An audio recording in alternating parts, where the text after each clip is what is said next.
Hey guys, this is Gerry O, reporting for Kids First. Today we're with the CEO of Studio Movie Grill, Brian Schultz. How are you doing today? I'm doing great, thank you. Of course. So the first question I want to ask you is, as the audience can see around us, this is an absolutely beautiful theater, and I'd love to know what went into the design for this theater and the look of it.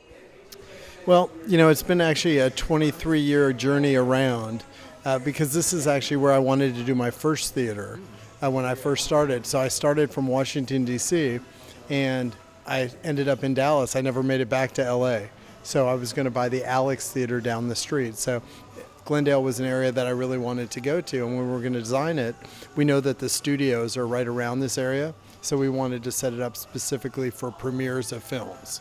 So we have different event areas, so we're sitting in one of the bar lounges. There's 3 bar lounges, and then there's screening rooms, and they're set up with the very best screens, laser projection, and then different types of setups so they can do dailies and all those things. So those are some of the design features that I thought were cool.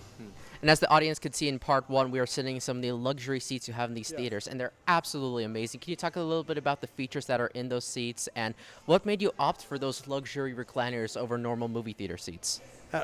We went all over the world actually testing all kinds of different seats, and then we started talking to our guests to figure out what they really wanted, and there were some surprises. So it wasn't a surprise that people wanted recliners. It wasn't a surprise that people wanted to be comfortable, but what the things that they wanted were surprised were like heaters.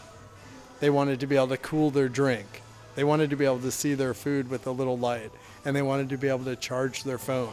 So those are the things that we put into the chair. So it's got lots of comfort. It's got multiple adjustments for your neck separately and your legs, because you're going to be there for 2 hours. And what we're trying to do is take away any distraction so that you can kind of be in this meditative part of watching a movie, so you can just have the world around you disappear. You're so comfortable. Well, they still have a very enjoyable experience. And what do you see in the future for not only seating, but projection in the theater experience?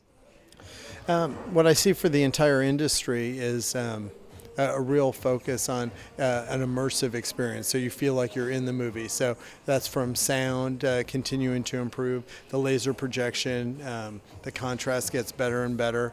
VR will get there. It's not quite there yet, but the thing that's really missing in a lot of the competitors is the hospitality. You want it to be a great experience overall. So that's the part that we're trying to push the rest of the industry to give a little bit more hospitality into their experience. Well, I can definitely understand that and very much respect that, because when you go to a theater, you want that intimate experience. You're around others and you want to feel like you're welcomed. So I can really respect that, focus on that. And I'd also love to know, this location, I've been to another one of your locations, another one of your theaters in LA. It looks very different. So I'd love to know, in what other ways does this theater specifically stand out from the other ones? Well, it's a little bit more upscale. We think with the studios around us and for parties of all types, it needed a little bit of a different style. And I really wanted to be in this neighborhood. So with how dense this area is, we kind of had to jam it in and adjust it. So I wanted the theaters and the auditoriums to be huge. So we had to be a little bit flexible at how we did it. So we actually stacked 2 buildings on top of each other. I know you mentioned earlier in the interview that this is the first location you wanted to put a theater in. That's correct. And it took so long to actually get a theater here. And I'd love to know, now that you can reflect over your entire career, before you started this company and now here, and even as a child, what lessons do you wish you could have given yourself, and what lessons do you wish to give to kids who are watching this? I never look back like that. I think each lesson, each problem, each mistake I made just helped us get to where we are. And instead of thinking about it as a mistake or a problem, we have this philosophy of plan, do, check, adjust. So it's a continuous innovation circle. So hopefully that's something that your viewers will find interesting, this idea of continuous improvement. And you're not really wrong. You're just moving towards a goal, and you're constantly improving. I can absolutely agree with that, and I very much respect that. And I also really want to know from you, what really got you passionate about movie theaters? I'd love to know, as a kid, was there a specific movie that you saw and you thought, wow, this experience in the movie theater is so wonderful? I think it was a little bit more than that. When I was a kid, I was super shy. I was a stutterer, and Honestly, when I went to the movies, I started to see different characters that overcame all kinds of hardships, and it gave me the courage and the confidence to do the same. So I think movies are kind of at the core, and that's why I think it's so great for social emotional learning.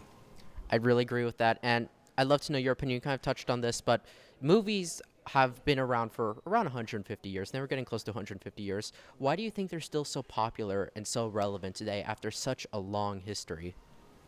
Well, I mean, movies are kind of easy for people and are such a natural because we've been doing it since the start of time, right? Dreams.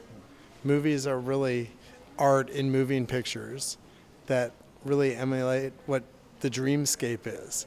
So people know how to do it. It's very comfortable, and it can put you into a different world. So I think they're relevant. I think they'll continue to be relevant. And a great story. That's really what creates social change. Absolutely. And you can really witness a great story in a great setting here at this location. Brian, thank you so much for talking to me today. Thank you. Of course. For our audience, be sure to check out this location in Glendale, and to see all the other locations and information on how you can buy tickets, go to studiomoviegrill.com. I'm your host, Gerry O, signing off. Bye.